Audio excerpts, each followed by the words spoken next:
குழந்தை எல்லாம் 2 குழந்தைங்க பிடிங்க.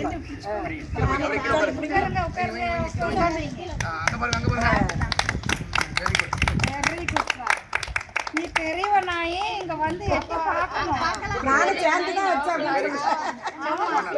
அவன் வளர வளர இது வளரும். பால்வாடி கண்டுட்டு நம்மள